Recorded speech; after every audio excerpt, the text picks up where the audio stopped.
இங்கதான் இந்தாங்க.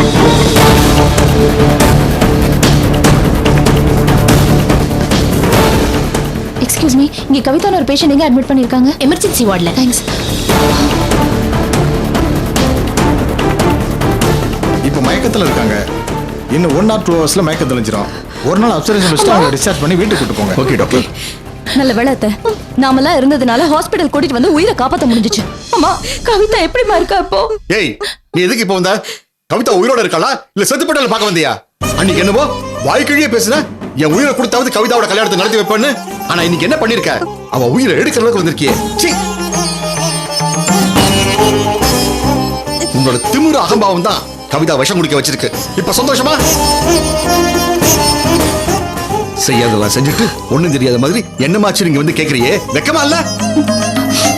அம்மா, எனக்கு உண்மையிலேயே ஒண்ணுமே புரியலமா. கவிதா எதுக்குமா விஷம் குடிச்சா? இல்ல தலைவிதிம்மா. ஏமா பூசி முழுகிற நீ? எல்லாத்துக்கும் காரணம் இவ பண்ண தப்பதான். நீ மூஞ்சில் போட்டு உடைக்க வேண்டாம். அப்போது புத்தி வரதான் பாப்போம். தப்பு தப்புன்னு சொல்றீங்களே, அப்படி என்ன தப்பு பண்ணேனா? அத நான் சொல்றேன். முரளியோட ஃபேமிலியை பார்த்து நீ பேசுனியா? என்ன பேசுன?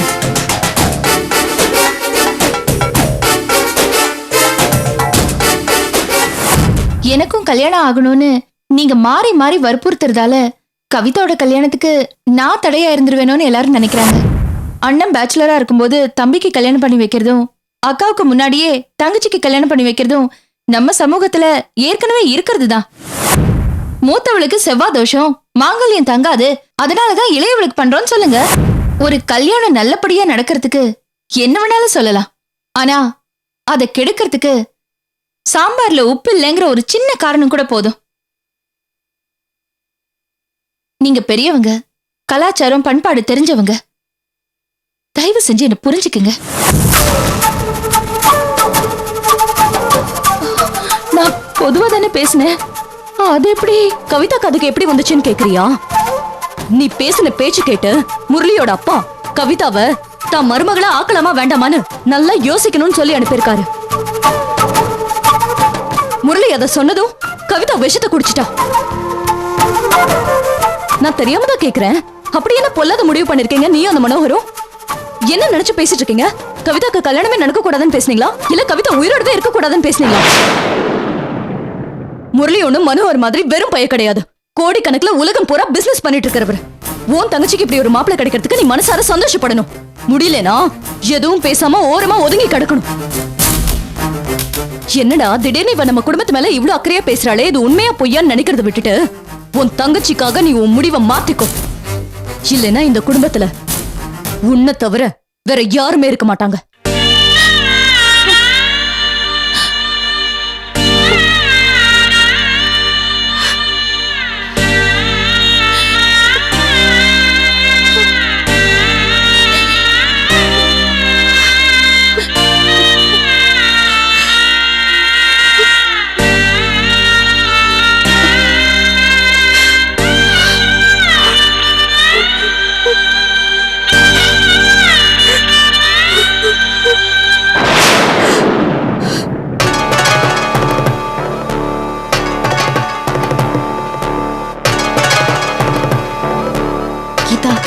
கீதா, இந்த ஜோசியர் கணக்குல வீக்கா?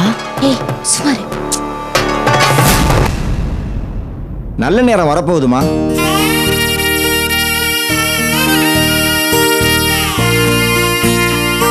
கீதா லட்சுமிங்கிற அந்த பொண்ணோட ஜாதகப்படி ராகுவோட சேர்க்க பெற்று சுக்கிரன் சஞ்சாரம் பண்ணின காலகட்டத்துல பொண்ணுக்கு தேவையில்லாத பிரச்சனைகள், அவப்பெயரெல்லாம் ஏற்பட்டிருக்கும்.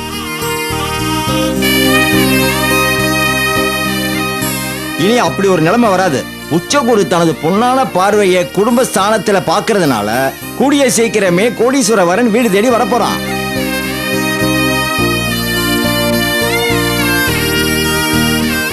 விலகின சொந்த சேரும், பகையாளிங்க மனம் மாறுவாங்க, லட்சுமி கடாச்சமும் பொங்கும். அப்படிப்பட்ட யோகமான நேரம். ரொம்ப சந்தோஷங்கய்யா. இப்பதான் என் மனசு நிம்மதியாச்சு. ஏதோ யோகமான நேரம் வரப்போகுதுன்னு சொன்னீங்களே, அது எப்ப வரும்? இன்னும் 3 மாசம் டைம் இருக்குமா. ஆனா அதுக்குள்ள இடைப்பட்ட 3 மாசமும் ரொம்ப சோதனையா தாமா இருக்கும். கெடுத்து கொடுக்கிற ராகு ஒரு ஆட்டம் ஆடிட்டு தாமா நல்லது நடக்க வழி விடுவாரு. என்னங்க கடைசியில் இப்படி சொல்லிட்டீங்க? ஏதாவது பரிகாரம் பண்ணா சரியாகுமா? பரிகாரங்கிறது நம்ம மன திருப்திக்கு தாம்மா. திருநாகேஸ்வரம் போய் ராகு பகவானுக்கு பாலாபிஷேகம் பண்ணுங்கம்மா. வெள்ளிக்கிழமை ராகு காலத்துல துர்க்கை அம்மனை கும்பிடுங்க, கெடுபலன் குறையும். நிச்சயமா அந்த மாதிரியே செஞ்சுறேங்க. பையன் ஜாதகப்படி எப்படி இருக்குங்க? மனோகரன் ஜாதகம் தானே, அதுக்கும் கணக்கு போட்டு பார்த்துட்டேன். 4 அடி தூரம் தாண்டணும்னா 2 அடி தூரம் பின்னால போயிட்டு ஓடி வரணும். அந்த மாதிரி ஜாதகம் தான் அது. பெரிய லெவலுக்கு போறதுக்கு முன்னால இவரு சில பிரச்சனைகளை சந்திச்சுதான் ஆகணும். ஆனா சாதிச்சிருவாருமா.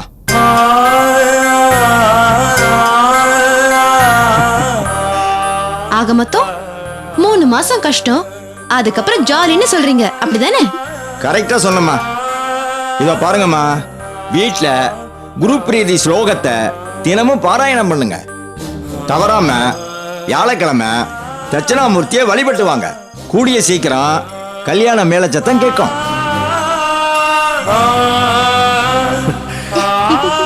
வேற ஏதாவது சந்தேகம் இருக்காமா? வேற ஒண்ணும் இல்லைங்க, ரொம்ப சந்தோஷமா இருக்கு. என்னங்கம்மா? இந்தாங்க ஐயா. நல்லதுமா. அப்ப நான் வர்றேம்மா. போயிட்டு வாங்க. வாங்கய்யா. வர்றேன் தம்பி. இதெல்லாம் எடுத்து கொண்டு போய் உள்ள வைங்க. உள்ள வைங்க. சரிம்மா.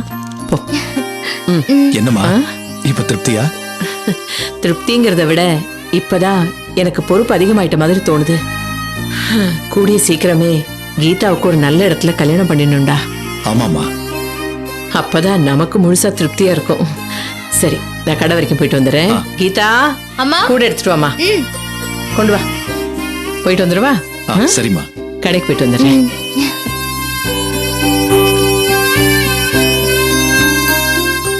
ஐயா, என்ன ஏதாவது மறந்துட்டீங்களா? அது ஒண்ணு இல்லம்மா. இன்னும் 3 மாசத்துக்கு அப்புறம் உங்களுக்கு நல்ல காலம் வரப்போறது என்னமோ உண்மைதான். ஆனா அதுக்கு முன்னாடி இருக்கக்கூடிய இந்த காலகட்டம் ரொம்ப சோதனையானதுன்னு சொல்லலாம். உள்ள பசங்க இருக்கிறதுனால லேசா சொன்னம்மா. ஆனா அந்த காலகட்டம் ரொம்ப சோதனையா தாமா இருக்கு. எல்லா வகையிலும் ரொம்ப கவனமா இருக்கணும். ரொம்ப ரொம்ப கவனமா இருக்கணுமா. சரிங்க ஐயா.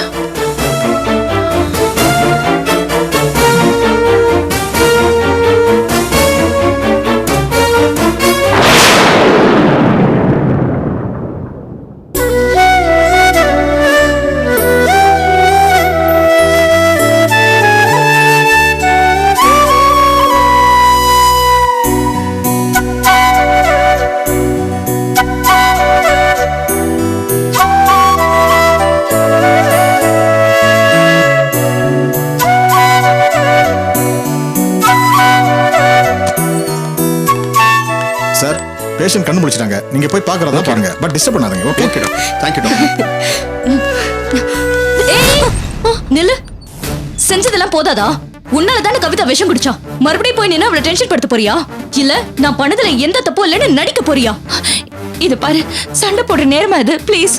ஏய், என்ன பேசுற நீ? கலை உண்மைதானே சொல்றா? எவ்வளவு கஷ்டப்பட்டு இந்த சம்பந்தத்தை புடிச்சிருப்பா. உனக்கு பிடிக்கலன்னா நீ சும்மா இருக்கிறத விட்டுட்டு ஏதாவது பேச போய் தான் கவிதாக்கு இந்த நிலைமை வந்திருக்கு. நல்ல வேளை நாங்க வீட்டுல இருந்ததுனால கரெக்ட் டைத்துக்கு ஹாஸ்பிட்டல் கூட்டு வந்து உயிரை காப்பாத்தினோம். இல்லனா அவ செத்து பரலோகம் போயிருப்பா. நீ இங்க வந்து ஒப்பார வச்சுட்டு அந்த மனோகரனோட ஊர் சுத்த போயிருப்ப. என்னமோ கவிதா மேல ரொம்ப பாசம் இருக்கிற மாதிரி பேசிட்டே போயிட்டே இருக்க. உனக்கு அவ தங்கச்சினா எனக்கும் தங்கச்சிதான். உன்னை விட எனக்கு அவ மேல பாசமும் அதிகம், அக்கறையும் அதிகம். புரியுதா? நல்லா புரியுதுமா. உன் பாசமும் அக்கறையும் இப்படி இவ்வளவு உயிருக்கு போராடுற அளவுக்கு கொண்டு வந்து விட்டுச்சு. நல்லாவே புரியுது. நீ முதல்ல இங்க இருந்து கிளம்பு. ஏய், நீ யார் என்ன கிளம்ப சொல்றதுக்கு? இது பாரு, என்ன தடுக்கிற உரிமை உனக்கும் இல்ல, இந்த பாசமான அண்ணனுக்கும் இல்ல. புரிஞ்சுக்கோ. ஏய் நில்லு. கவிதா, கவிதா, என்னம்மா? ஏன் இப்படி பண்ண? ஏன் இப்படி பண்ண? நானா இதுக்கெல்லாம் காரணம்? சொல்லுமா, சொல்லு. எதுக்கு இப்படி பண்ண? இவ ஏமா இங்க வந்தா? முதல்ல இங்க இருந்து போக சொல்லுங்க.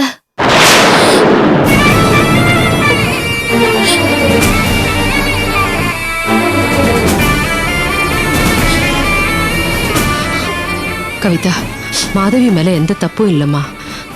யதார்த்தமா தான் அவ பேசியிருக்கா. அவளை எனக்கு பார்க்கவே பிடிக்கல. முதல்ல இங்க இருந்து போக சொல்லுங்க.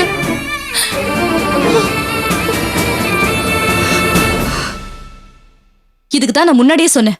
கேட்காம பெரிய இவ மாதிரி வந்த. இப்ப இவளே சொல்றாளே, காதல் விழலையா? இவன் மூஞ்சில முழிக்க கூடாதுன்னு தான் நானே விஷத்தை குடிச்சேன். மறுபடியும் ஏன் இங்க வரணும்?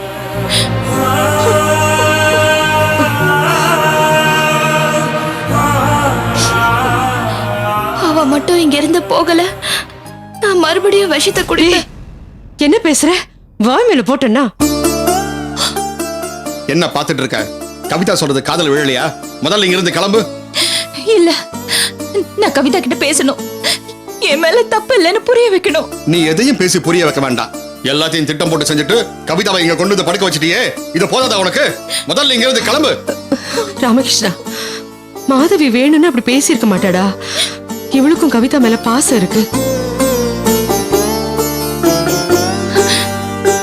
கவிதா, கவிதா, என்ன தப்பா நினைச்சிட்டே அம்மா? நான் உன் வாழ்க்கையை கெடுக்கணும்னு நினைப்பேனா? கலை சொன்ன மாதிரி எல்லாம் நான் என் மனசால கூட நினைக்கலம்மா. உனக்கும் முரளிக்கும் நல்லபடியா கல்யாணம் நடக்கணும்னு தான் இந்த நிமிஷம் வரைக்கும் நான் நினைச்சிட்டு இருக்கேன். அதுக்காக போராடிக்கிட்டு இருக்கேன். போதும், உன் நடிப்பெல்லாம் போதும்.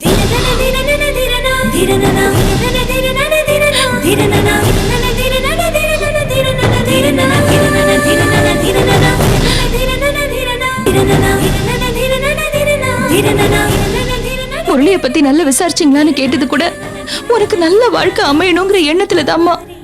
கலை மேல உள்ள கோவத்துல இல்ல. நான் ஏதோ திட்டம் போட்டு முரளி ஃபேமிலி கிட்ட பேசினதா அண்ணன் சொல்றான். அது உண்மை இல்ல கவிதா. எனக்கும் மனோவுக்கும் நிச்சயம் பண்ணுங்கன்னு மாறி மாறி சொல்றாங்களே, கடைசியில இது ஒரு பெரிய விஷயமாக்கி உன் கல்யாணத்துல பிரச்சனை ஆயிடக்கூடாதுங்கிற எண்ணத்துல தான் அவங்க கிட்ட நான் பேசினேன். ஆனா இப்படி ஆகும்னு நான் கனவுல கூட நினைச்சு பார்க்கல. என் மேல கோவம்னா ஒரு வார்த்தை போன் பண்ணி கேட்டிருக்கலாம். அதை விட்டுட்டு இப்படி செஞ்சுட்டியம்மா, தப்பு இல்லையா? பேசி முடிச்சிட்டியா? உனக்கும் மனோகருக்கும் நிச்சயதார்த்தம் நடக்க போறதில்ல.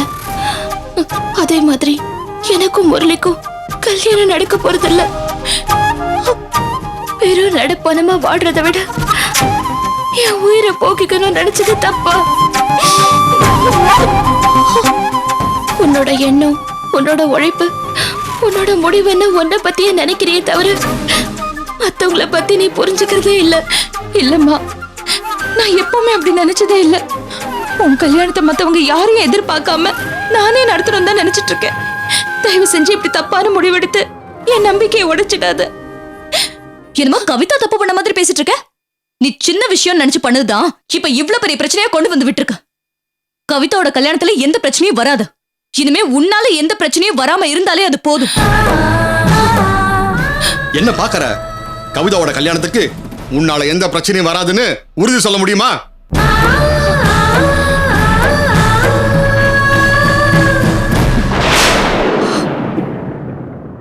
சொல்ல முடியலன்னா விட்டுடு. நாங்க இங்க வேலையை பார்த்து போய்கிட்டே இருக்கோம். நீ ஆச்சு, உன் தங்கச்சி ஆச்சு. அவளை யாருக்கு வேணாலும் கட்டி வை.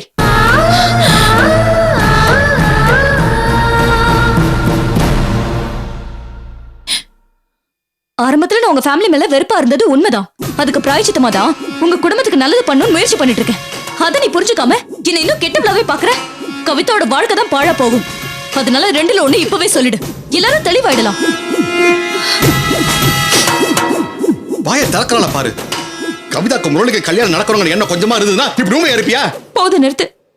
கவிதாவுக்கும் முரளிக்கும் நடக்க போற கல்யாணத்துக்கு என்னால எந்த பிரச்சனையும் வராது. போதுமா? எப்படி நம்புறது? ஏன் சத்தியம் பண்ணாதான் நம்புவீங்களா? அம்மா, உன் மேல சத்தியமா சொல்றேன், கவிதா மேரேஜுக்கு எந்த பிரச்சனையும் என்னால வராது.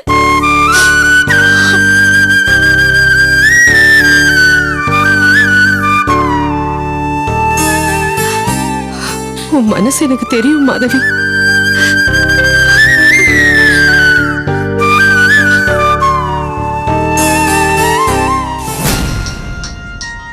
யார் இந்த நேரத்துல போன் சைலண்ட் மோட்ல போட்டு வைக்க வேண்டியதானே? முரளி போன் பண்றாரு.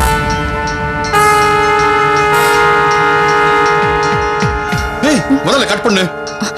கட் பண்ணா தப்பா நினைச்சு பாரு. என்னன்னு கேட்போம். Hello Hello, Kalai. This is Murali here. ரொம்ப நேரமா ஃபோன் அடிச்சிட்டே இருந்தது, நீங்க எடுக்கவே இல்லை. Are you travelling? இல்ல இல்ல, என்ன விஷயம் சொல்லுங்க. நாளைக்கு ஈவினிங் நம்ம ப்ராஜெக்ட் விஷயமா ஒரு மீட்டிங் வச்சுக்கலான்ட்டு இருக்கேன். Are you free? ஃப்ரீ தான் சொல்லுங்க. So shall I confirm to meeting? என்னம்மா இது? okay. பேஷண்ட் கிட்ட இவ்வளவு நேரமா பேசிட்டு இருக்கீங்க, வெளிய போங்கம்மா.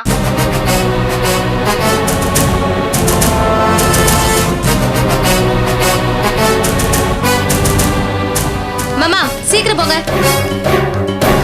ஹலோ கலாய், நீங்க எங்க இருக்கீங்க? ஹாஸ்பிட்டல் இருக்கீங்களா? இல்ல, வீட்ல தான் இருக்கேன். வீட்லயா? பட் ஏதோ பேஷண்ட்ஸ் அது இதுன்னு கொஞ்சம் சத்தம் கேட்டுருச்சு. அது ஒண்ணும் இல்ல, டிவி சீரியல் போயிட்டு இருக்கு. இப்ப நான் சவுண்ட் மியூட் பண்ணிட்டேன். So funny. Okay கலாய், bye. I'll see you tomorrow then. பாய். ஒரு வழியா சமாளிச்சாச்சு. கவிதாக்கு இப்படி ஆயிடுச்சுன்னு தெரிஞ்சா புது பிரச்சனை ஆரம்பிச்சிரும். நல்ல வேளை நான் அவர்கிட்ட உண்மையை சொல்லல. ஆமாமா, சொல்லியிருந்தா மாதவி பண்ணது பத்தாதுன்னு இதுக்கு சேர்ந்து போராட வேண்டி இருந்திருக்கும். புத்திசாலித்தனமா சமாளிச்சா. அத்தை, கவிதா இப்படி பண்ணிட்டான்னு யார்கிட்டயும் சொல்லாதீங்க, அப்புறம் நமக்கு தான் அசிங்கம். கவிதா, இத நீயும் மறந்துட்டு நல்ல பொண்ணா நடந்துக்கணும், புரியுதா? Take care. மா, வெளில இருக்கேன். கவிதா, தைரியமா இரு.